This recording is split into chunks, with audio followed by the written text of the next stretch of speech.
ശ്രുതിനെ പെട്ടെന്ന് തന്നെ ഹോസ്പിറ്റലിൽ എത്തിച്ചു.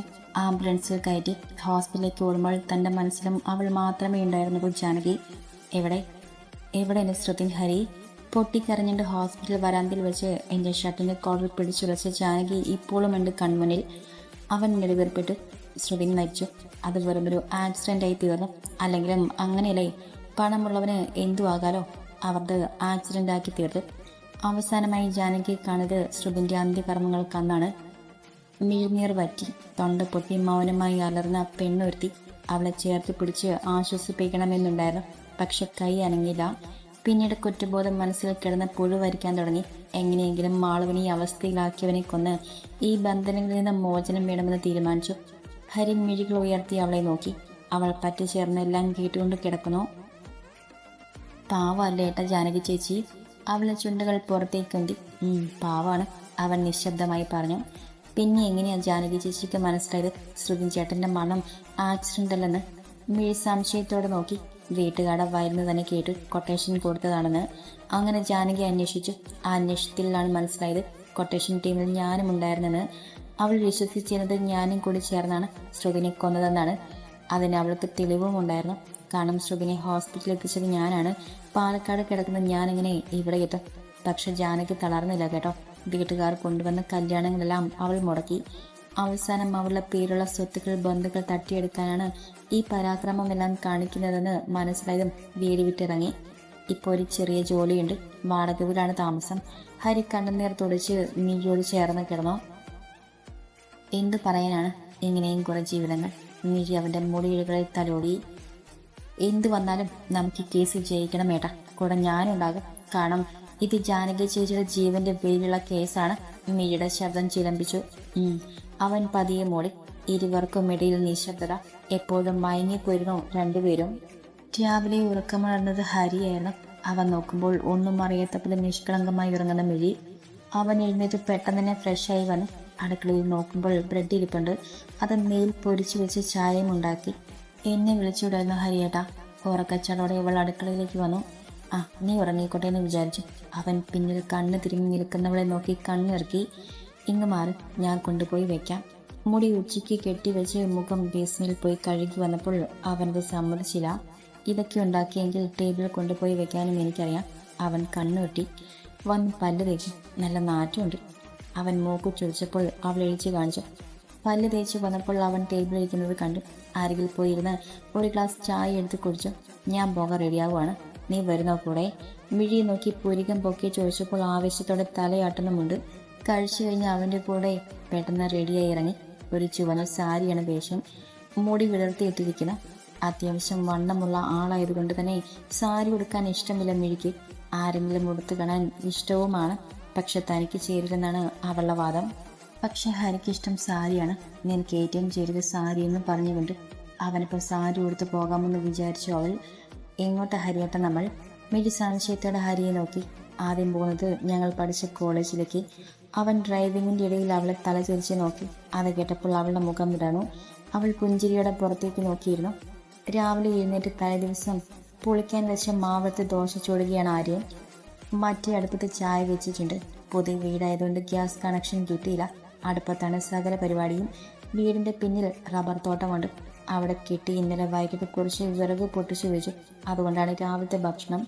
വിറക് വിലക്കി കിട്ടുമെന്ന് പണിക്കൊപ്പം നിൽക്കുന്ന ആ ശോകം പറഞ്ഞിരുന്നു. വൈകിട്ട് പണി കഴിഞ്ഞ് വരുമ്പോൾ വിറക് വിലക്കി കൊടുത്ത് വാങ്ങുന്ന സ്ഥലത്ത് കൂടി നിന്ന് കയറണം. ഇങ്ങനെ നാട്ടുകാരുടെ കക്കാൻ വയ്യ. ചായയും അപ്പവും ഉണ്ടാക്കി അടുക്കളത്തിണ്ണയിൽ അടച്ചു വെച്ചു. നിദ്ര എഴുന്നേൽപ്പിക്കാൻ ചെന്നു. അവളെ താങ്ങി വീൽ ചെയറിലിരുത്തി. എന്നിട്ട് പിന്നാമ്പുറത്തേക്ക് നടന്നു. പല്ല് വെക്കാൻ പേസ്റ്റ് തേച്ച് കൊടുത്ത് പല്ല് തേച്ച് കഴിഞ്ഞതും ബാത്റൂമിലേക്ക് കൊണ്ടുപോയി വൃത്തിയാക്കി ബെഡ്ഷീറ്റ് മാറ്റി വിരിച്ചു. എന്നിട്ട് അവളെ അതിൽ കിടത്തി. രാത്രി മൂത്രം ഒഴിച്ചിട്ടുണ്ട് ട്യൂബിൽ. പാവം, രാത്രി എന്നെ വിളിക്കണമെന്ന് വിചാരിച്ചിട്ടുണ്ടാവും. അതുകൊണ്ട് തന്നെ മുറിയിലാകമാനം മൂത്രത്തിൻ്റെ മണമുണ്ട്. ബെഡ്ഷീറ്റ് കുളിമുറിയിൽ കൊണ്ടുപോയി സോപ്പ് പൊടിയിൽ മുക്കി വെച്ചു. റൂമിൽ എയർ ഫ്രഷ്നർ അടിച്ചു. എന്നിട്ട് അടുക്കളയിൽ പോയി ചായയും അപ്പവും കൊണ്ടുവന്നു അവൾക്ക് കൊടുത്തു.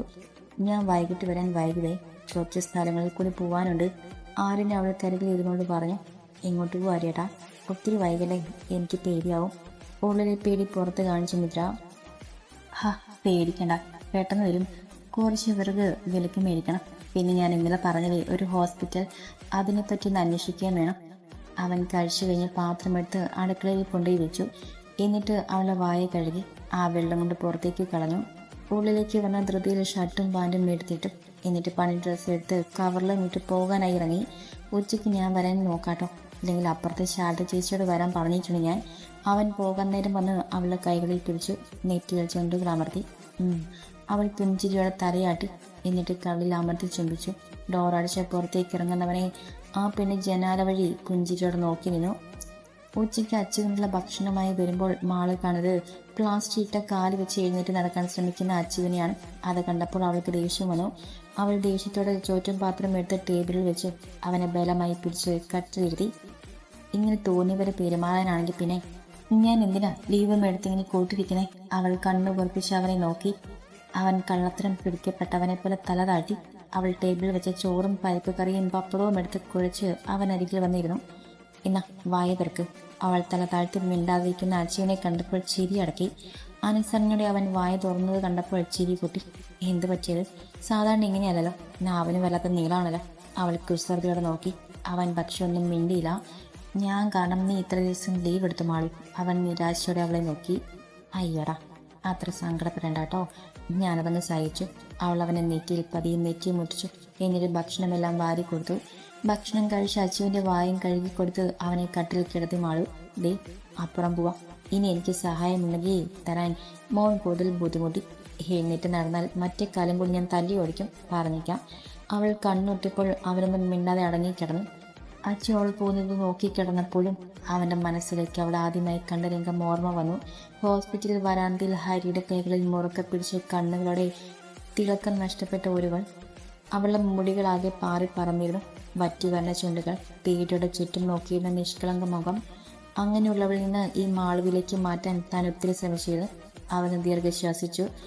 അപ്പോഴും അടുക്കളയിൽ അവൾ ഉയർന്ന സ്വരം കേൾക്കാം. അമ്മയുടെ എന്തോ കാര്യമായി പറയുകയാണ്. ജാനകി പണിയിൽ മുഴുകിയിരിക്കുമ്പോഴായിരുന്നു ഹരിയുടെ ഫോൺ കോൾ അവൾ തേടിയെത്തിയത്. ഹരിയുടെ കോളാണ് അതെന്ന് കണ്ടതും അവൾ പുഞ്ചിരിയുടെ ഫോൺ എടുത്തു. ആ പറയടാ, അവൾ ചെവിയോട് ചേർത്ത് പറഞ്ഞ ശബ്ദത്തിൽ പറഞ്ഞു. അപ്പുറത്തുനിന്നും എന്തോ കേട്ടപ്പോൾ അവൾ പുഞ്ചിരിച്ചു. ഇതുവരെ എനിക്ക് വിശ്വാസമില്ലായിരുന്നു ഹരി, എൻ്റെ ശ്രുതിന് വേണ്ടി നീ ഇറങ്ങുമെന്ന്. പക്ഷേ എന്തോ ഇപ്പം ഞാൻ നിന്നെ വല്ലാതെ വിശ്വസിക്കുന്നു. അത് തെറ്റിക്കലടാ. അവളുടെ സ്വരത്തിലെ ആത്മവിശ്വാസം അവനിലേക്കും പടർന്നു. അവൾ ഫോൺ വെച്ച് പതിയെ ഫോണിലേക്ക് ഡിസ്പ്ലേ നോക്കി. ജാനകിയും ശ്രുതിനും കൂടിയുള്ള ചിത്രം. അവളുടെ കണ്ണുകൾ നിറഞ്ഞു പ്രണയത്തോടെ, അത്രമേൽ പ്രണയത്തോടെ. അവൾ അമർത്തി ചുംബിച്ചു അവൻ്റെ മുഖത്ത്. വിരഹം അതൊരു വല്ലാത്ത സമസ്യയാണ്. പ്രണയത്തിൻ്റെ മറ്റൊരു ഭാവം. പ്രണയം പോലെ അത്രമേൽ ഭ്രമം തോന്നുന്ന ചിലപ്പോഴൊക്കെ വിരഹത്തോടും അവ നെഞ്ചിൽ പതിഞ്ഞാൽ മാത്രം. അവൾ തേങ്ങി നിശബ്ദമായി, വളരെ നിശബ്ദമായി. മിഴിയും ഹരിയും കോളേജ് വരാന്തയിലൂടെ നടക്കുകയാണ്. മിഴി അവിടെയെല്ലാം കൊണ്ട് കാണിക്കാൻ വേണ്ടിയാണ് അവൻ കോളേജിലേക്ക് വന്നത്. എന്തൊക്കെയോ ക്ലാസ്സുകളിൽ ടീച്ചേഴ്സ് പഠിപ്പിക്കുന്നുണ്ട്. കോളേജ് മുറ്റത്ത് ഒരു വാഗമരമുണ്ട്. ഇപ്പം പൂത്തിട്ടില്ല. ഗ്രീഷ്മമാകുമ്പോൾ കാണണം. നിറയെ ചുവന്ന പൂക്കൾ വിരിച്ച താഴ്വാരം പോലെയാകും കോളേജ് മുറ്റം. ദേ ഇവിടെ വച്ചാണ് ജാനകിയോട് സീനിയേഴ്സ് എന്നെ പ്രപ്പോസ് ചെയ്യാൻ പറഞ്ഞത്. അവൻ ഓരത്തുള്ള ഒരു മരത്തിനെ ചുവട് ചൂണ്ടിക്കാട്ടി.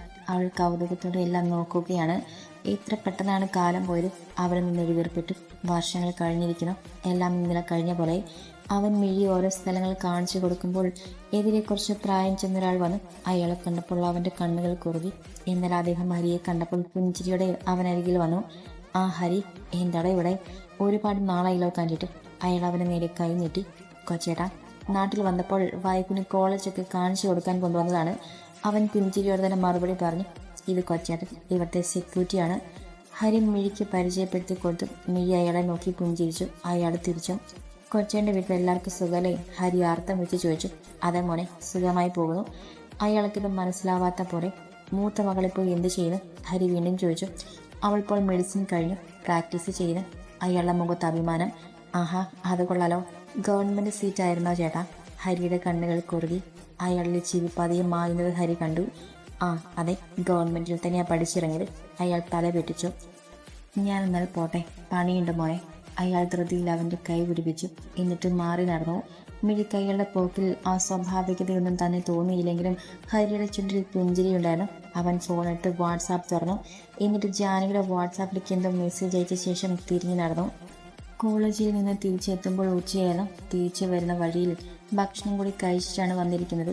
വീടെത്തുമ്പോൾ ആകെ വാടി തളർന്ന് മിഴി ഡോർ തുറന്ന് അകത്തേക്ക് കയറി. ആ, ഇത്ര പെണ്ണ് ക്ഷീണിച്ചോ താൻ? അപ്പോൾ ഇന്ന് വൈകുന്നേരം നമ്മൾക്ക് വേറെ എങ്ങോട്ടും പോവണ്ട. ഹരി കുസൃതിയുടെ വീട്ടിൽ കിടക്കുന്നവളുടെ അരികിലേക്ക് ചെന്നു. വൈകുന്നേരം എങ്ങോട്ട് ഹരിയടാ? അവൾ തളർന്ന സ്വരത്തോടെ ചോദിച്ചു. നല്ല വെയിലായിരുന്നു പുറത്ത്, കരിഞ്ഞു പോകുന്ന പോലുള്ള വെയിൽ, അതുകൊണ്ട് വാടി തളർന്നതാണ്. അതൊക്കെയുണ്ട്. എൻ്റെ നാട്ടിൽ വന്നിട്ട് ഇവിടുത്തെ സ്ഥലങ്ങൾ കാണിച്ചു തരാതിരുന്നാൽ മോശമല്ലേ? ഷർട്ട് അഴിച്ച് പാൻറ് മാറ്റി ആൾ പുഞ്ചിയുടെ ബാത്റൂമിലേക്ക് കയറുന്നത് നോക്കിക്കിടന്നു. അപ്പോഴാണ് ഇന്ദ്രയെ വിളിക്കാൻ ഓർത്തത്. അവൾ എണീറ്റ് മുടി വാരി കെട്ടി കയ്യിലെ സാധാരണ നോക്കിയ സെറ്റ് എടുത്തു. പണ്ട് തൊഴിലുറപ്പിന് പോകാൻ തുടങ്ങിയപ്പോൾ കയ്യിലെ കുടുക്ക പൊട്ടിച്ച് പൈസ എടുത്ത് വാങ്ങിയതാണ് സാധാരണ ഒരു ഫോൺ. വീട്ടിലേക്ക് വിളിക്കുന്നത് മാത്രമേ ഇതുകൊണ്ടൊരു ലക്ഷ്യമുള്ളൂ. നിദ്രമോൾ എന്ന പേരിലേക്ക് ഡയൽ ചെയ്ത് ചെവിയോട് ചേർത്ത്. അപ്പുറത്തുനിന്നും പുഞ്ചിരിയോടെയുള്ള വിളി കേൾക്കാം. കഴിച്ചോ, കുടിച്ചോ എന്നൊക്കെ ചോദിക്കുന്നുണ്ട്. ആരിനെല്ലാം അടുത്ത് തന്നെ വെച്ചിരുന്നു എന്നും ഉച്ചയ്ക്ക് അപ്പുറത്തുള്ള ചേച്ചി വന്നിരുന്നു എന്നും പറഞ്ഞു നിദ്ര. എല്ലാം കേട്ട് വിശേഷങ്ങളും പറഞ്ഞ് ഫോൺ വെക്കുമ്പോഴേക്കും ഹരി ബാത്റൂമിൽ നിന്ന് ഇറങ്ങി വന്നു. പോയി ഫ്രഷായി വാടും. അവൻ ദേഹത്തുള്ള വെള്ളത്തുള്ളികൾ തോർത്തുകൊണ്ട് തുടച്ചെടുത്തു. അമ്മയെ കൂടി വിളിച്ചിട്ട് പോകാനേ. അവൾ അമ്മയെ സേവ് ചെയ്തിരിക്കുന്ന നമ്പറിലേക്ക് വിളിച്ചു. അമ്മയുടെ മുറിത്തിൽ സംസാരിച്ചു. അജുവിൻ്റെയും മാളുവിൻ്റെയും വിശേഷങ്ങൾ ചോദിച്ചു. മാളു കോളേജിൽ പിന്നെ പോയിട്ടില്ലെന്ന് കേട്ടപ്പോൾ ചെറിയൊരു വിഷമം. ഓരോ വിശേഷങ്ങൾ പറഞ്ഞ് നേരം പോയത് അറിഞ്ഞില്ല. ഇടയ്ക്ക് ഫോൺ ഹരിക്ക് കൊടുത്തു. എന്നിട്ട് കുളിക്കാൻ കയറി. കുളിച്ചിറങ്ങിയപ്പോൾ 4 മണിയാവുന്നു.